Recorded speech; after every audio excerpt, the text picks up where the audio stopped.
Opposition leader Allen Chastanet says that the government is planning to increase taxes on the hotel sector even as airlines are arriving empty on the island.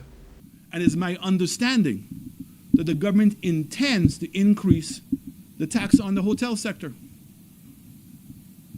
Hotel sector that is dying. If you go and see the flights coming in, empty. But no, there's a big rosy picture.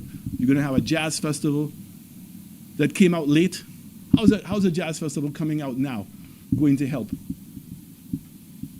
It's for one weekend. But that's the level of mismanagement and corruption that's taking place in this country. I have no qualms in calling it that. It is a grave portrait of the future of St. Lucian tourism. And truthfully, it was a rough weekend for St. Lucian air travel. When the staff of a major ground handler took industrial action at Hiranora International Airport, it set off a ripple effect that left hundreds of visitors either unable to get in or unable to get out of the island. When the International Air Travel Association issued a press release on Saturday calling for urgent dialogue between themselves and the government, it sounded like St. Lucian tourism had a major problem on its hands. By Monday, however, the Prime Minister was reporting that things were back to normal.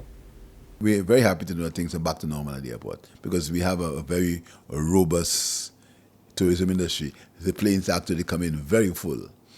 The planes are landing very, very full. In fact, it's probably one of the best times in St. Lucia's history for arrivals on the airport. St. Lucia's never done that well in its history as far as tourism arrivals are concerned, and you can go see for yourself at the airport. The planes are very full.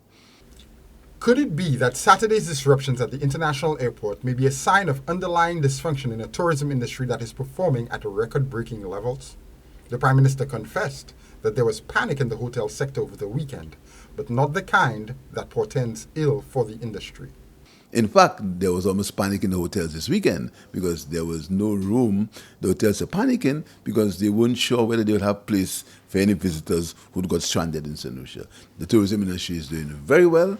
The planes are coming almost at full capacity, and the hotels are they're experiencing some very high occupancy. In fact, there were some people who came here on a mission, and they had to live at another hotel or another guest house, because they could not find a room in the hotel in St. Lucia. We're very pleased with tourism. Our tourism is doing very, very well. As for the threat of onerous new taxes hanging over the heads in the hotel and tourism industry, the Prime Minister had 3 simple words.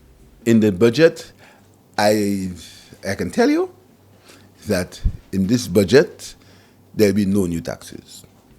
The back and forth over the new tourism taxes is a taste of what is to come in the next general election. One side will make an allegation and the other side will refute it, and people who don't have the time or skills to fact check will be forced into a position where they don't know who to believe. At least one of the major political parties is counting on this in order to gain political capital, not to mention votes. However, the fight for truth and against misinformation and lies is not so much a political battle as a personal responsibility. As the island grows economically, its people must grow intellectually to the point where they can make informed decisions that may not be perfect, but at least err on the side of truth and facts. For Choice News Now, I'm Jason Seaflay.